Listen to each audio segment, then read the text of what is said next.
So now let's take a look at the data mining. On data mining is a simple terms is useful patterns in the data, and data mining is also reference to the knowledge discovery in machine learning and predictive analytics.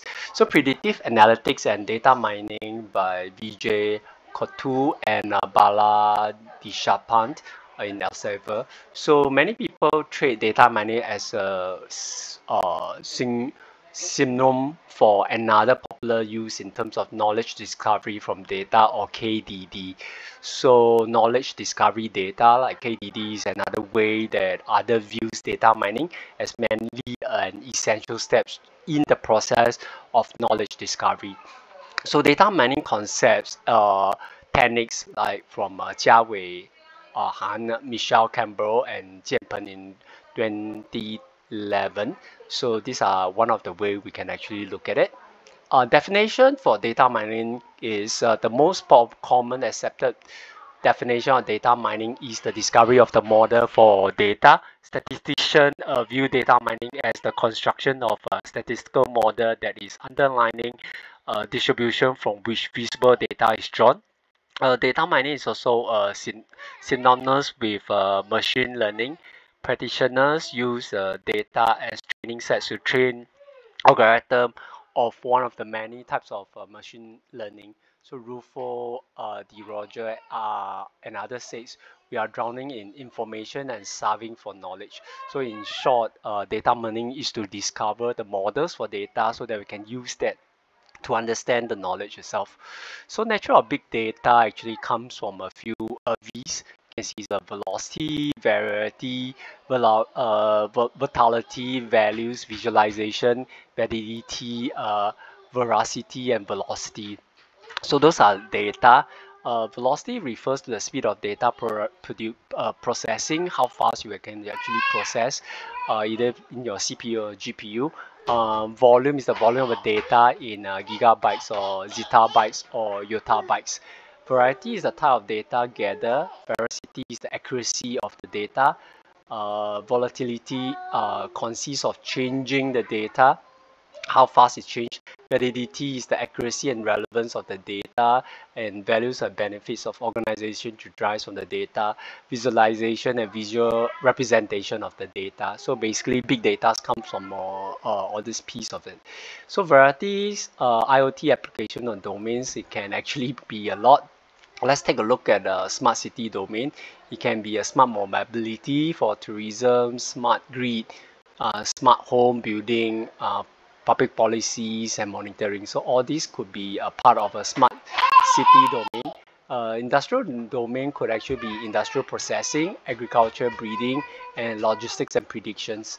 The other domain of health domain will be on the medical and healthcare, independence of living. So IoT is Internet of Things, where it based on the context and awareness of the intelligence services. Nature of data, there's a couple of types of data, which we usually structure it as a structured data or unstructured data, or sometimes semi-structured data. So data format structured well and is defined is called structured data. And usually we can have three parts to it, which is machine generated sensors or human generated, which is personal details, password, and also item browse online. So those are structured data. Unstructured data is format that is unorganized and has no consistencies. Comments like Twitter, WhatsApp messages is unstructured data. Semi-structured data has some structure but not very structured. In a way, you need to decipher the data, which is like the data format somehow is structured but not entirely, like a CSV file or JSON format. Yeah. So with that, data mining comes from a couple of steps, which we actually says prior knowledge, preparation, modeling, evaluation, and application. So prior knowledge could be understanding of the problem, the domain, understanding the data, which is the prior knowledge, and preparation, you need to prepare the data sample. Using that, you model it by building a model using machine learning algorithm, and you train the data, after which you have some testing data which we evaluate, and it's called the evaluating performance, and then you deploy production deployment, which is the application. So data mining actually has these 5 steps. So preparation of analysis, you clean the input data, deal with missing numbers, normalize, standardize, handle binary category data, high dimensional data featuring selections and future reduction with transformation, outlier, and imbalance of data. So that is a part where you actually need to have some data preparation. So with that, data source could actually be from various sources. You have a Irvine machine learning repository, Kaggle, Kaggle data set, Amazon data set. Sometimes you have a corporate database where you can have SQL language and sensors from the factories itself. So the data would then go to a data access and then data cleaning, and after which you can have a data visualization, data analysis, and at the end of the day is data appreciation. Yeah. So with that, Pandas access of data, you can build in routine files such as a SQL, sequential query language, CSV, HTML, JSON, Mango Excel format. Located at Panda IO guide. There's a link there. We can actually have a guide on that, and you can download and mount it in a collab from our Google Colab import. Yeah. So basically, the drive mount will be /content/drive, and then you can actually link to the access at Google Colab. So with accessing the data from a URL or CSV format, you import pandas as PD, and then Sequon data URL is an archive in the machine learning. So basically, you retrieve the data from a Sequon label, and then you print the data, which it can give you some read on the CSV file, and then you print the original shape of the data in terms of the format, and a string is given in terms of the Sequon data dot shape. Shape is basically the format that you actually want.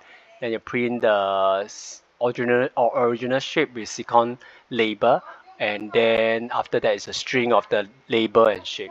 So access data from a G drive in Excel format, you can actually have a root path from a G drive to my drive from a ship data. Then you import pandas as PD, import sklearn, from sklearn import processing. From sklearn, you decompose and import a PCD, and then after that you load the Excel file with the ship data, and pandas data read Excel could be the root container data, and then the ship data could be an info, or ship data could be a head, or ship data could be the shape. Cleaning of data actually can have approximately kind of 6 types. The 6 types are missing data, particulars data, erroneous data, irrelevant data, inconsistent format, and outlier. So example of it, you can create new classification of missing, removing of rows of data completely, review the log.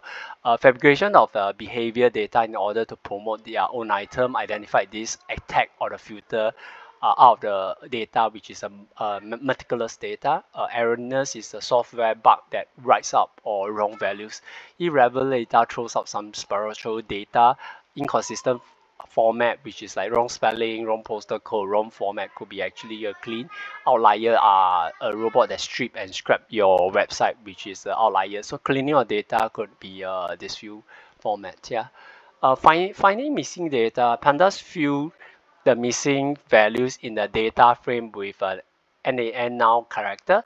Null values load in the data frame that can be found using is null method, or is not null method, or x is null method. But pandas provide a derived method to check whether the missing data is exceeding, so that it can count them. Well, is null of any values dot n dot any this is value, and of course you can have is now dot values, which is the value and the sum. So panda is now is basically a panda code from numpy import NaN as capital N A capital N. Secom day underscore data is now dot value, the value of it, and of any data. Then you print screen of the data itself. So when you print the missing number, you can print the secon data is now valued as sum. The output could be true, and then that is one of the numbers. This is basically we can refer to our introduction of pandas. IPYNB, which is a video I took earlier. So dealing with missing data, you can actually have basically four functions: delete, replace with summary, random replace, or use a predictive model. So description is the row. Delete, you can delete the row of missing data, which pandas command is drop-na, right? And then entire record is empty, somehow is less than 5% of the total record. Replacing of the summaries, you can continuous or quantitatively variables by the mean, mode, or median. For category data, it can be quantitative variables or mode. So it's a FUNA. Replace missing values with a random pick value from the respective column. And using a predictive model, that's something we want to learn, which is train a regression model for continuous variables. You train classification model for categorical variables. This is something that we want to learn, and then you deal with the missing data. Dealing with missing data, drop-na, you drop rows with missing data, axis of 0 for rows and axis of 1 for column. So you have bracket. The first part is actually the rows. The second column is second axis is actually the column. So if you drop a secon data row is equals to secon data drop-na axis 0. So when you print out, you drop secon data row. Yeah, and if you want to drop the second column, which is axis equals to 1, usually you drop secon data column equals to secon underscore data drop-na axis equals to 1. So dealing with missing data is a FUNA. FUNA is you fill with values with the means of the column. Secom data means you fill the secom data and FUNA. Secon data means that it actually try to fill what is missing, and then you can print the secon data for the means. Dealing with missing values, for intermediate missing values, predictive and replacement for empty cell. So you can use the built-in method in SK Scikit learning called a simple imputer. Two arguments of a simple imputer are the missing value refers to the form of the missing value in the data. Example, none, zero, not applicable. Strategy refers to the imputer method. The choice are mean, median, most frequency, and constant. So there's two arguments from the simple imputer that you can deal with missing data. So iterative or imputer missing data is a multi-variable input strategy that the models of a column with the missing value target variable as the function of other features. Predictor variables in a round-robin fashion that uses estimates for imputer. So HTTP towards datascience.com, a better way of handling missing data on your data site using imperative imputer. So this is one of the way. SK imputer, simple imputer. You import a simple imputer instant or the imputer object. You pass the missing value equals to mp.none and strategy equals to mean of the argument. You import the imputers module from scikit-learn and instantaneous object from sk dot input simple imputer equals to simple imputer bracket missing underscore value equals to numpy mp, right? You actually has actually kind of specified that in the earlier beginning. mp.none strategy equals to mean. So this is one example from imputer learn SK module imputer. So feed the imputer and transform in the data. It store the new data frame with a different name. So let me try to click on this and see whether it will come out. Yeah. Okay, so you allowed it. Okay, so this is the sklearn input or simple imputer. Yeah, which we can find some classes of sklearn input, simple imputer like missing values to it. Yeah. So let's go back to the data.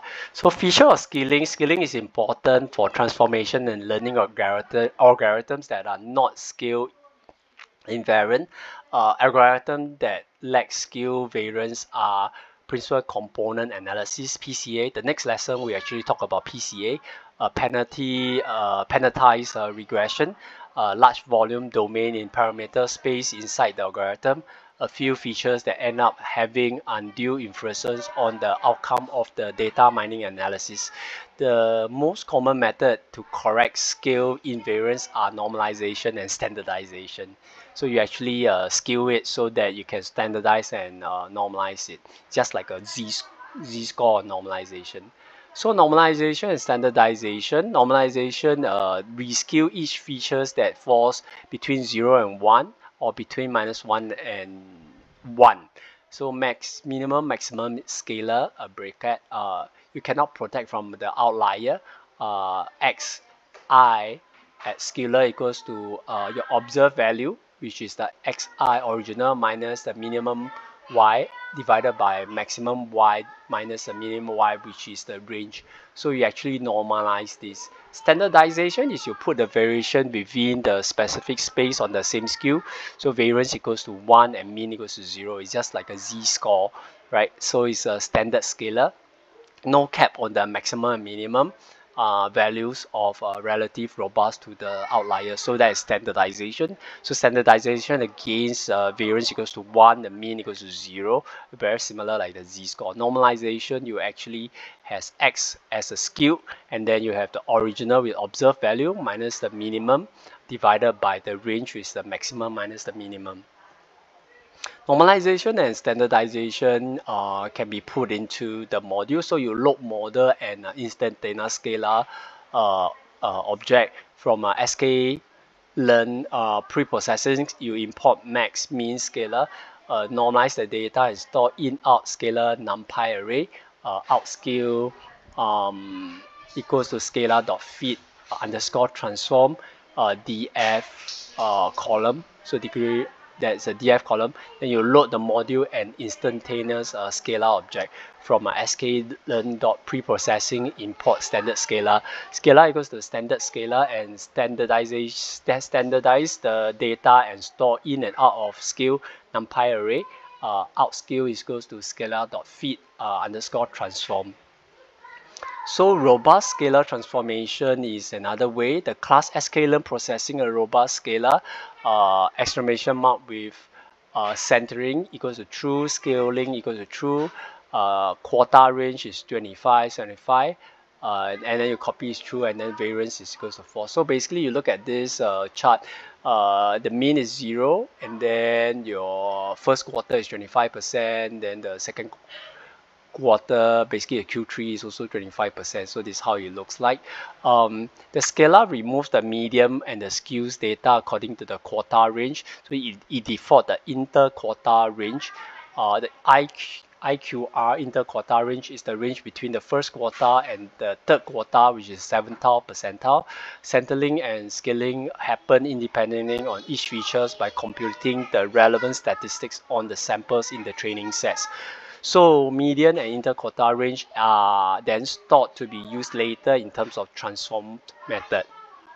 So handling category data, most machine learning methods built for continuous variables and integer input, not for string and categorical data. So discrete data is a little bit more difficult to, it's not categorized. So you need an encoder for categorical data or something akin to a proxy for the continuous data, right? So you need to consider whether the categorical data is ordinal data that can be ranked, surveyed, or is nominal. The data can be fit into a certain category like car, bus, train, bicycle, so that it will be a nominal data. So now we actually has a a discrete data where we need to consider it to be a categorical data, and then you need to somehow transform this.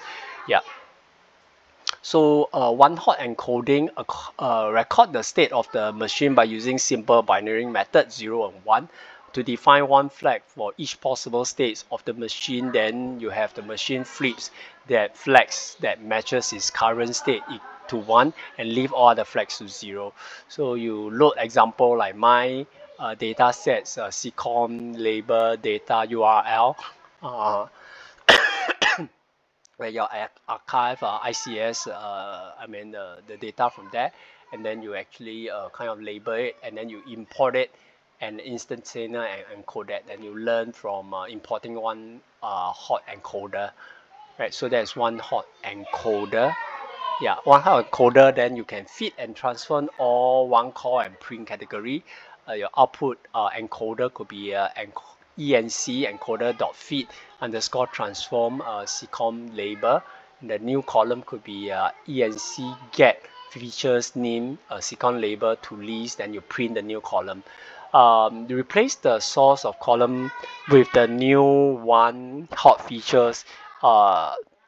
Create temporary data frame, DF, which is the data frame encoder for concatenation with original data, DF, which is the data frame drop SICOM label axis equals to 1, in place equals to true, data frame is equals to PD, which is panda, and concatenation, CONCAT, bracket in the degree data frame, and data frame ENC, which then you have axis is 1, then you print out, so you can actually duplicate the place.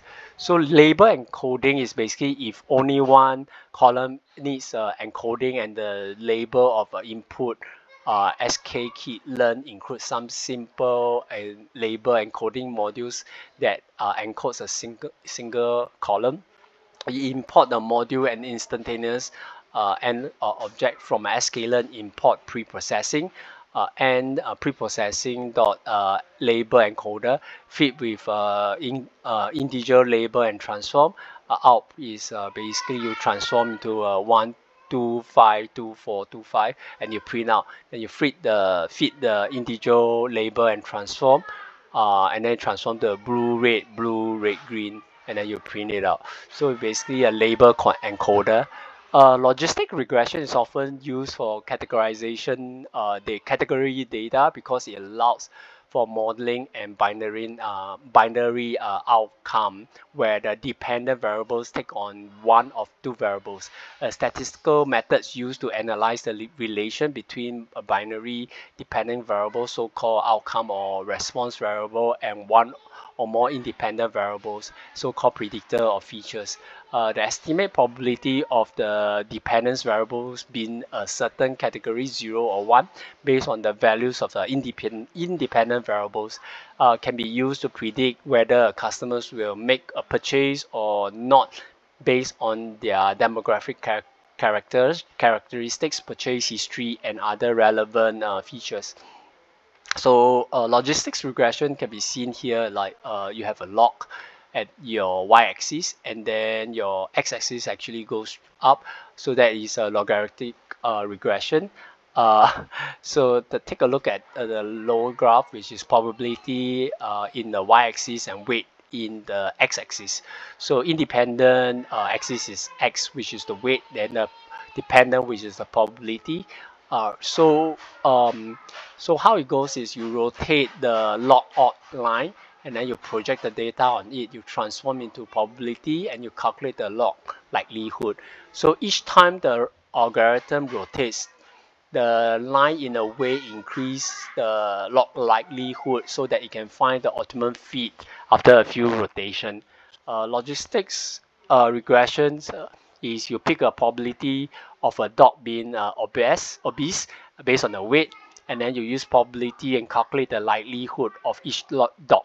Then finally multiply the likelihood together with the likelihood of the data of this curve. So this is how logistics regression can be done. Synthetic oversampling technique, sometimes called SMOTE, SMOTE, is a pre-processing technique used to address a class of imbalance in a data. So synthetic minority oversampling technique. So in the real-world training model on a data with very few examples has given classes, rare disease, diagnostics, manufacturing defects, fraud transaction which result in poor performance. Data occurrence of such data are so rare it is not necessarily realistic to go out and acquire more. This imbalance of data set can be solved into two ways. Under sample the majority classes, exclude rows corresponding to the majority classes such that there are roughly the same number of rows for both majority and minority classes. However, in doing so, we lose out a lot of data that could be used to train our model, thus improving the accuracy or higher bias. Oversampling the minority data, dupless observation of a minority class. The problem with this approach is that it leads to overfitting because the model learns from the same example. This is where the smarts come in. So synthetic minority oversampling technique. Yeah. So synthetic minority oversampling techniques mode algorithm can be described as follows. It takes the difference between a sample to the nearest neighbor, multiply the difference by a random number from 0 to 1. This adds up the difference of to the samples to generate a new synthetic example in the feature space. Then you continue on with the next nearest neighbor to the user defined number.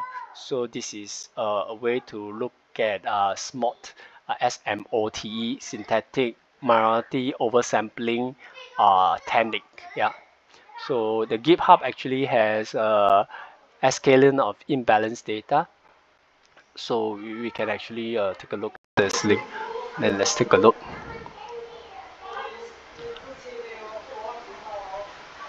Yeah. So it actually has some in the GitHub. It actually has some of the imbalance learned. So we'll go back. High dimensional data is the curse of dimensional coined by mathematician Richard Bellman in 1950s. A statistically significant representation of chunks of feature space require exponentially more and more example in a row, and the dimension of features grows. Failures to grow the number of examples with the numbers of dimension cause the data sets to become sparsely and no longer representation of the ground truth. So dimension reduction, a reduction of the numbers of features columns is required before data analysis.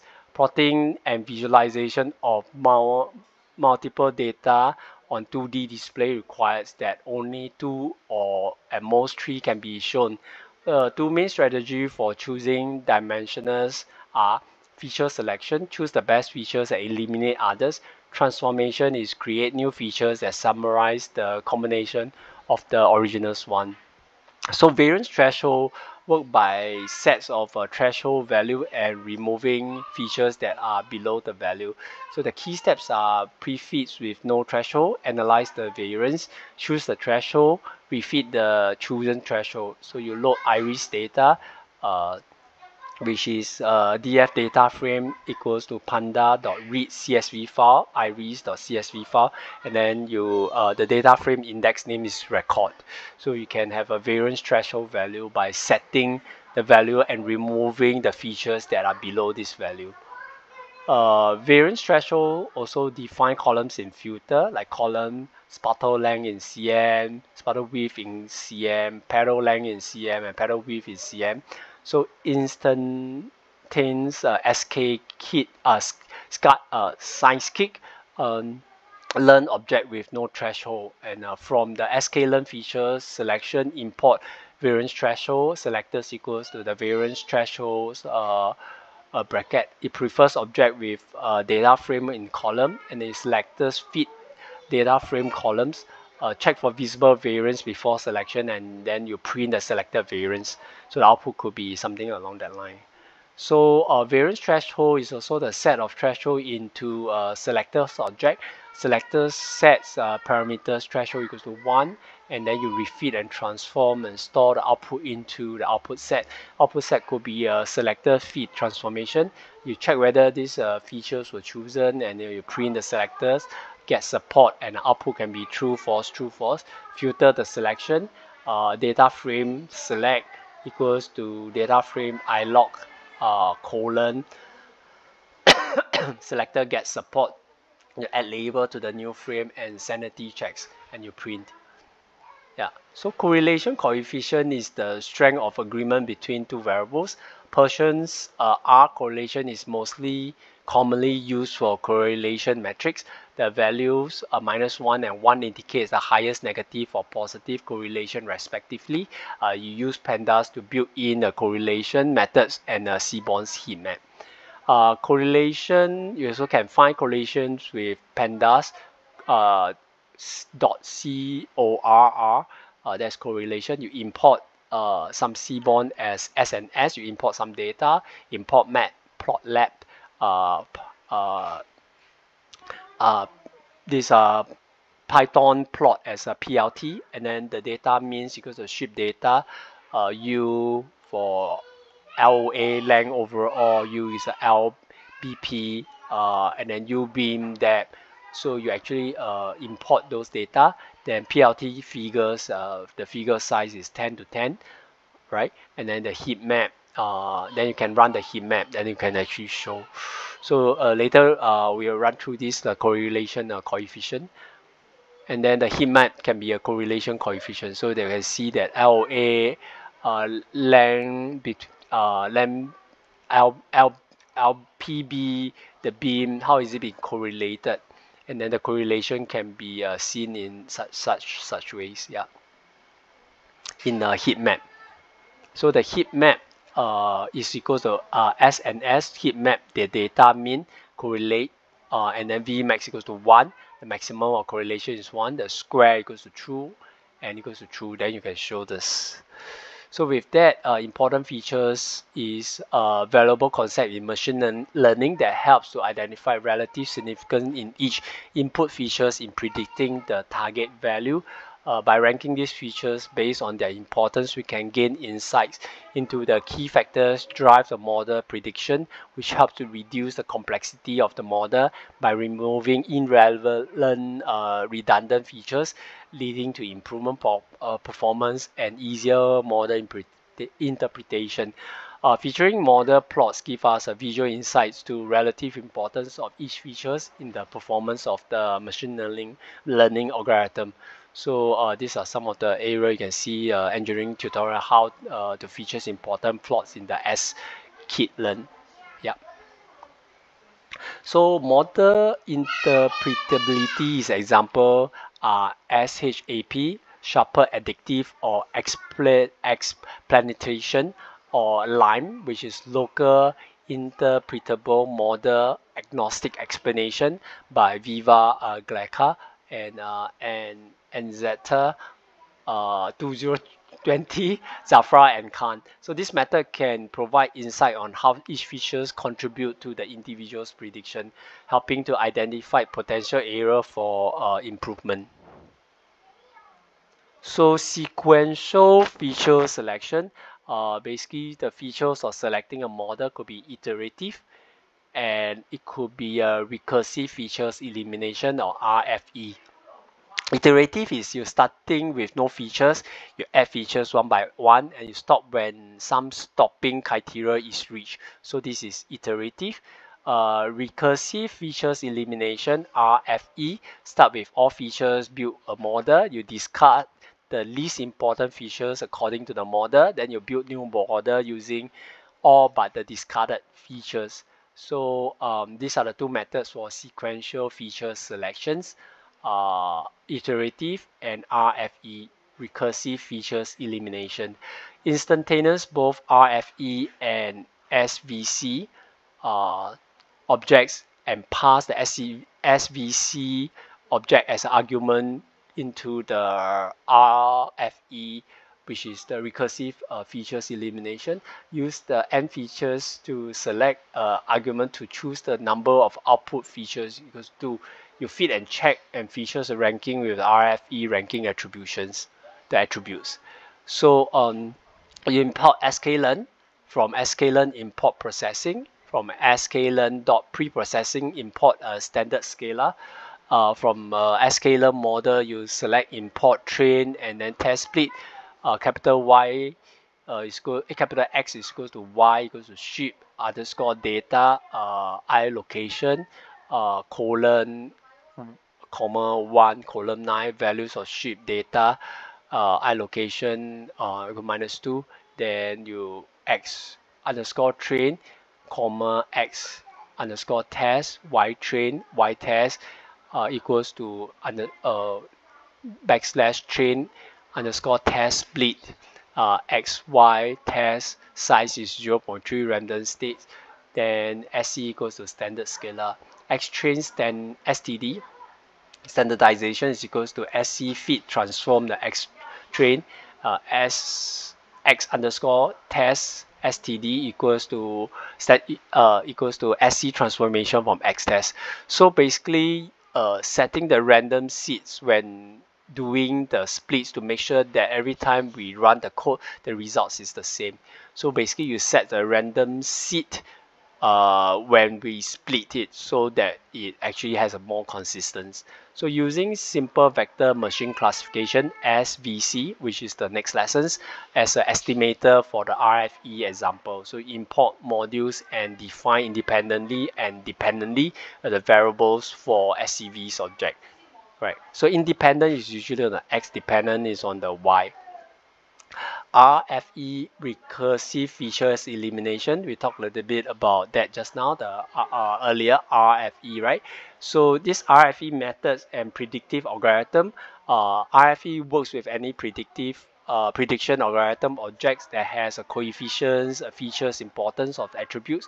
Predictive algorithms is a continuous target variables or category targets variable, linear regression, random forest classification. So bringing it forward or backward direction and forward sequence selections or the backward sequence selection.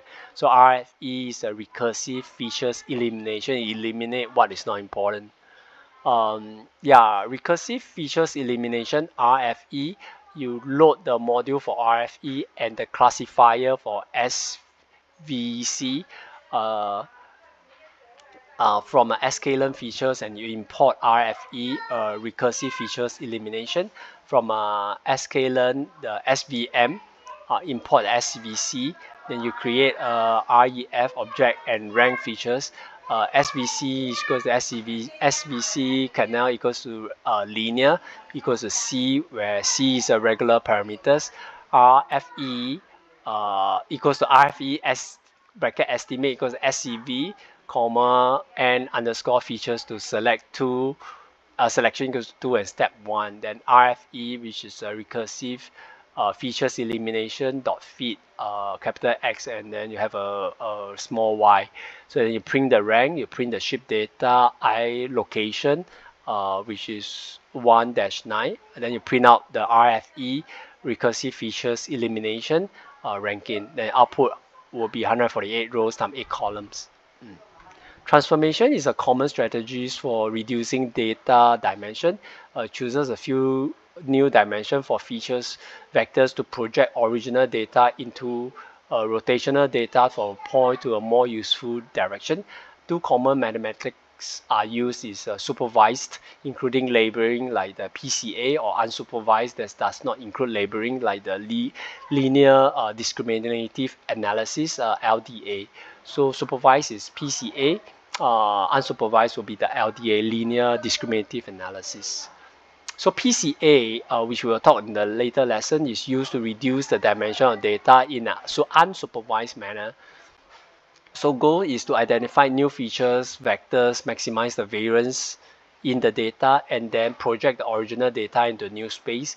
The new features, vectors that maximize the variance are called eigenvalues, and the principles component. Power of the method lies in dropping the less importance and keeping only those which is most information content, thus lowering the number of dimensions, which is a PCA method. LDA method is a linear discriminative analysis used to reduce the dimension of the data in a supervised manner. Goal is to identify average value over each group or class to find a new dimension that maximally separate or discriminate between the class or center. Incoming data is rotated and projected into new space described as a new LDA, linear discriminant analysis dimension. The new features with vectors that maximize separation is called discriminants. So some of the conversion of the data in sklearn, you import numpy as MP. From sklearn, import metric SVB. From sklearn linear model, you import linear regression, which is a data type is a float type. That means it floats around. Then you have a sklearn linear model. You import the logistics regressions categorical.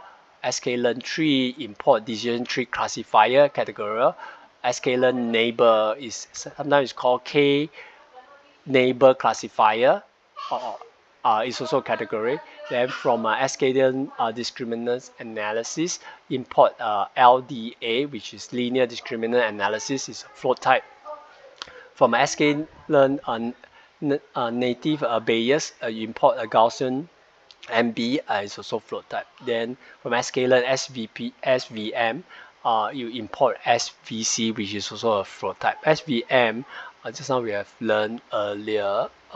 Let's go through sequential features selections.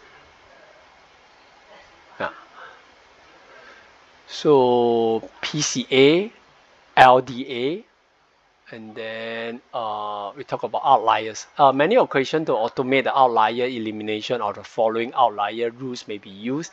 Any point below 1.5 times the interquartile from the lower quartile, or any 1.5 times interquartile range above the upper quartile. This basically the box and jingles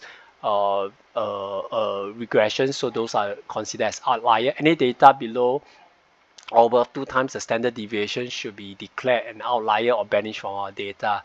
So the functional loss used during the training is typically the mean square error, MSE, but if you have a lot of outlier in the training, you may prefer to use mean absolute error, MAE, instead. Alternative, the Huber loss, which is a combination of both, is used. Huber loss is quadratic and the errors is small. Then a threshold data, typically 1, but the linear, when errors is larger than data, the linear part makes it less sensitive to outlier. Then MSE, the quadratic part, follows converge faster than the precise than the MAE. So some reference, hence all machine learning from sklearn. So isolation forest is a machine learning algorithm that detects anomaly by partitioning data recursive using random speed. Anomaly have low isolation score, useful for rare and unusual events detection in a large data set. It was developed by Fei Tony Liu and Zhihao Zhou in 2008. It was proposed as an alternative to traditional anomaly detection methods that were computationally expensive and prone to overfit. So isolation forest tends to be overfit. The algorithm is based on the intuition that anomalies are easier to isolate from normal data point in fewer steps. Isolation forest is also designed to be computational efficient with linear time complexity and low memory requirement, so making it well suited for high volume data. So IF, isolation forest, at the end is an alternative for anomaly detection, except sometimes it's expensive and it prone to overfit. So Q plot, a quartile plot, graphical tactics for determining if two data sets comes from a population with a common distribution. A QQ plot is a plot where quartiles of the first set against the quartile of the second set. The quartile is a fraction or percentage of the points below a given data. The 0.3 or 30% quartiles is the point which is 30% of the data falls below 70% above the values. A 45 degrees reference is also plotted. If two sets of data come from a population with the same population, the points should fall approximately along this reference line. So the greater departure of these reference lines, the greater evidence for the conclusion that these two data sets have a common population with different distribution. So it's called QQ plot. QQ plot, the advantage of QQ plot are the sample size do not need to be equal, so it can be kind of distributed. Many distributionary aspects can be simulated, tested. For example, shift in location, shift in scalar, change in symmetry, and the presence of outlier can all be detected from this plot. For example, if the two plots comes from the population which distribution differs only the shift in the location, the point should lie along a straight line that display either upwards or downwards from the 45 degrees reference line. Yeah, so in this particular case, two batches do not appear to have a common population with a common distribution. Batch 1 are significantly higher, the corresponding and batch 2 variance. The difference are increasing from the value of about 525 to 625. Then the values of the two batch comes closer together again. So some reference, Python data mining quick start by Nathan Greenwich, packet published. And so some of these are some of the references. So with that, we actually talk a little bit about the data analysis.